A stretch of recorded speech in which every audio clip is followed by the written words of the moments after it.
नमस्कार। आज हम आपको एक ऐसे व्यक्ति की कहानी बताने जा रहे हैं जो हर समय शमशान घाट में अपनी सेवाएं देते रहते हैं। यहाँ पर चिताओं को आग लगाना हो या फिर उसके बाद शमशान घाट की साफ सफाई में इनका योगदान लगभग 32 साल से है। लेकिन उनके साथ एक ऐसी घटना घटी कि उस घटना ने अब उनकी पूरी ज़िंदगी बदल दी। अब आगे की कहानी मैं उनके ही शब्दों में जारी रखूँगा। मैं भी अक्सर हर रोज़ लगभग 10 से 12 चिता जलाता हूँ, पर मेरे साथ एक दिन ऐसा हुआ कि मैं आज उस दिन को याद करके सहम जाता हूँ। अक्सर हम लोग चिताओं में आग लगाते हैं और जब चिता जल जाती है तो सभी चिताओं की राख एक साथ सफाई करते समय झाड़ू से गंगा में गिरा दिया करते हैं।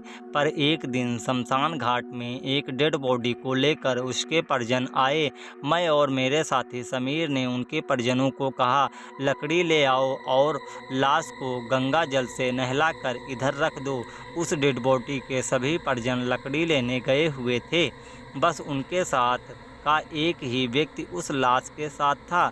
बात ही बात में मैंने उससे पूछा, यह किसकी बॉडी है? उसके साथ जो व्यक्ति था उसने कहा, यह मेरी मौसी है। वह व्यक्ति अपनी बात जारी रखते हुए कहने लगा, इनकी शादी को अभी 1 साल भी नहीं हुआ था। मैंने पूछा कि अचानक कुछ तबीयत खराब थी क्या?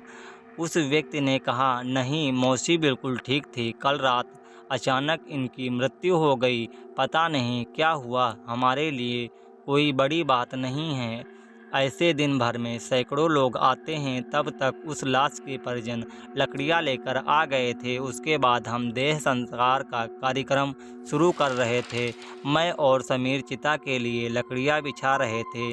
उस महिला की ज़्यादा उम्र तो रही नहीं होगी, इसलिए पतले दुबले शरीर की थी और वज़न भी बहुत कम था और लकड़ियाँ भी कम ही लगानी पड़ रही थी।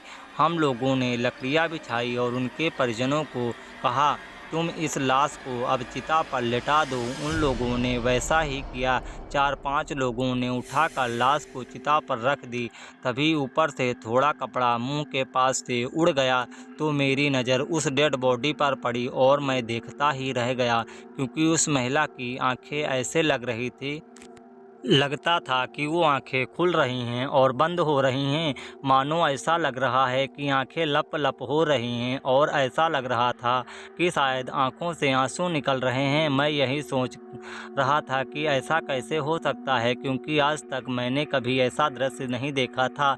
अब उनके परिवार वाले अंतिम संस्कार करने के लिए तैयार थे और पंडित जी ने दाह संस्कार का क्रियाकर्म शुरू कर दिया था। तभी मैं समीर को थोड़ा किनारे लेकर गया और मैंने कहा, समीर, इस डेड बॉडी में जान है, क्योंकि मैंने खुद देखा है।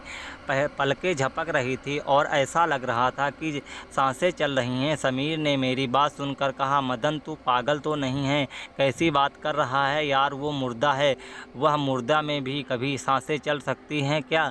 क्या यार, हम रोज़ चिता जलाते हैं, आज तक तो ऐसा कुछ भी नहीं हुआ। तेरा दिमाग ख़राब तो नहीं है? चल जल्दी चल, अब उस चिता को जलाना है। मैंने उस समय तो समीर से कहा, हाँ चल।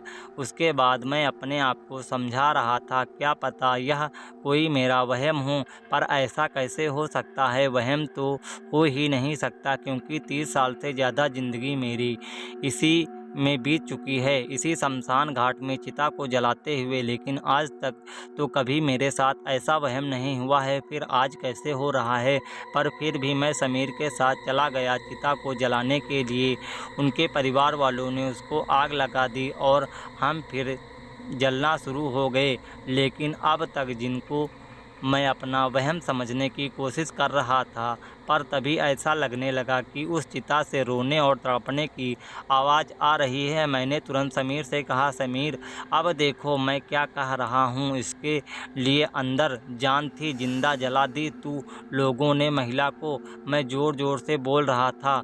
वह डेड बॉडी के परिजन सदस्य मौजूद थे और साथ ही साथ शमशान घाट में बहुत सारे लोग मेरी बात सुनकर सब चौंक गए और मुझे विचित्र निगाहों से देखने लगे। उनके परिवार के लोगों ने वैसे ही दुखी थे, इसलिए तो मुझे कहने लगे, अरे यार क्या कह रहे हो, आपको शर्म नहीं आती है, ऐसा मजाक करते हो। वैसे ही हम इतना परेशान हैं और आप हमारी भावनाओं का मजाक उड़ा रहे हैं। हम पर ऐसे ही दुखों का पहाड़ टूट पड़ा है, आप ऐसी जगहों पर ऐसा गंदा मजाक कर रहे हो। उनके परिवार के लोगों ने मुझे पागल या नशेड़ी बता रहे थे, लेकिन सच बताऊं तो मुझे उस महिला की आवाज़ उस समय बहुत तेज़ी से सुनाई दे रही थी। ऐसा लग रहा था मानो वो दर्द से कराह रही हो। उसके बाद मेरे साथ के लोगों ने और समीर ने मुझे उससे दूर कर दिया और समीर ने मुझसे आकर कहा, मदन तू पागल हो गया है, कैसी बात कर रहा है, हम भी तो कर रहे थे काम, हमें क्यों नहीं सुनाई दे रही थी कोई आवाज़,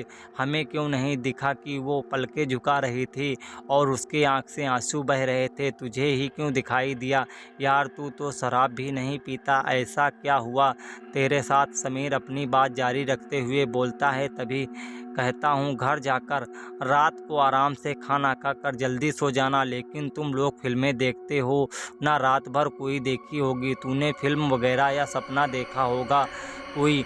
समीर की बातें सुनकर अब मेरी आंखों से आंसू आने लगे, क्योंकि 30 साल से ज़्यादा का समय हो चुका था इस शमशान घाट में। आज तक मेरे साथ ऐसा कभी नहीं हुआ, इसलिए मैंने समीर को समझाते हुए कहा, ना कोई मैंने सपना देखा है और ना ही कोई मैंने फिल्म। आज सच कह रहा हूँ, वह महिला जिंदा थी जिसको जलाया जा रहा था। मैंने अपनी आंखों से देखा और अपने कानों से उसकी आवाज़ सुनी। पर समीर ने मुझे कहा, सच में भाई तू पागल हो गया है, मुझे लगता है तुझे आराम की ज़रूरत है। अब तू छुट्टी मांगकर गांव चला जा, अपने कुछ दिन घर वालों के साथ बिता और जब तू सही हो जा तो काम पर वापस लौट आना और फालतू की बातें करना छोड़ दे।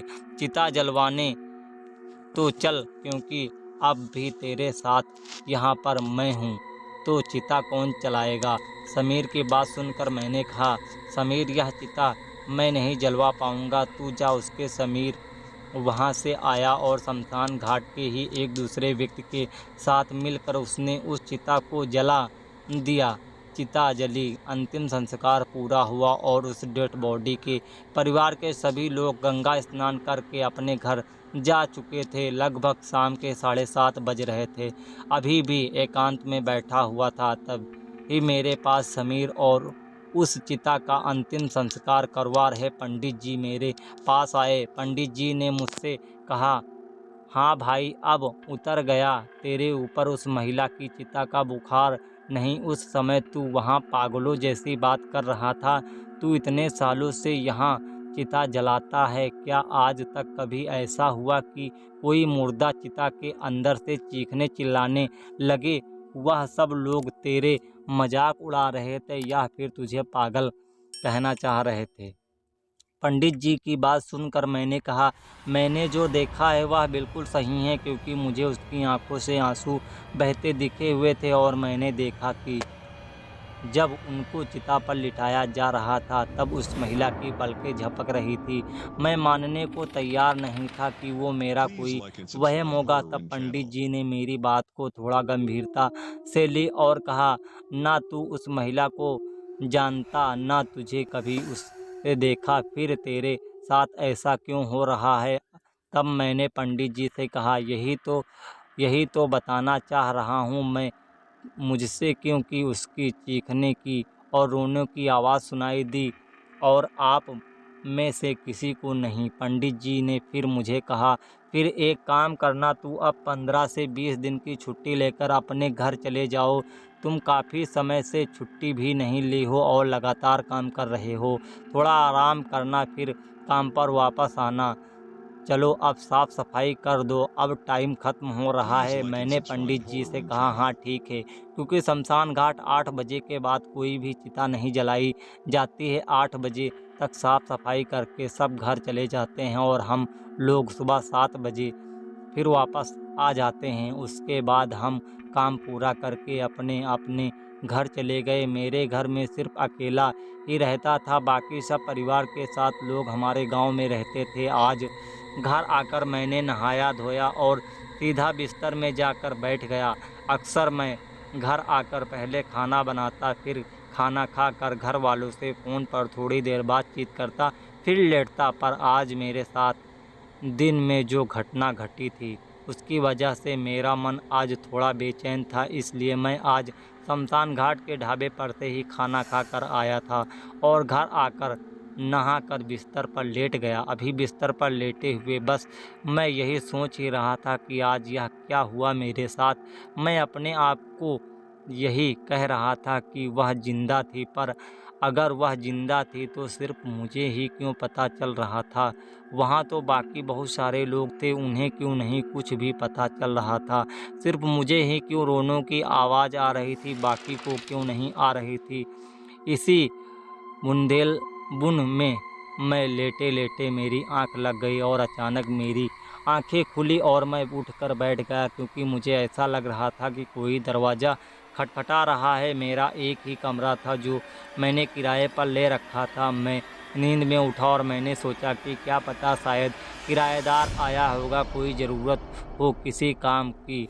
यही सब सोचते हुए मैंने दरवाज़ा खोला, लेकिन मुझे बाहर कोई दिखाई नहीं दिया, अंधेरा था। मैंने इधर उधर देखा, मुझे फिर कोई भी नज़र नहीं आया। मैंने बाहर की लाइट ऑन करी, पर कोई होता तब ना दिखाई देता। मुझे लगा कि क्या पता ऐसे ही कोई होगा जो दरवाज़ा खटखटा कर चला गया होगा। मैं जैसे ही अंदर वापस आया तब मुझे ऐसा लगा कि जैसे कोई मेरा पीछे खड़ा है। मैं तुरंत पीछे घूमा, पर पीछे कोई भी नहीं था। मैं दिन भर से वैसे ही परेशान था, इसलिए मैं ज़्यादा न सोचते हुए जैसे ही दरवाज़ा बंद करा तो मुझे ऐसा लगा कि बाहर कोई चल रहा है, किसी के पायल की आवाज़ आ रही है, ऐसा लग रहा था। कोई मेरे कमरे के दरवाजे पर ही खड़ा हो और इधर उधर टहल रहा था। पायल और चूड़ियों की आवाज़ बड़ी तेज़ तेज़ से आ रही थी। मैंने तुरंत दरवाज़ा खोला और लाइट जलाई। मैं देखा इसके आगे की कहानी आपको अगले एपिसोड में ज़रूर मिलेगी।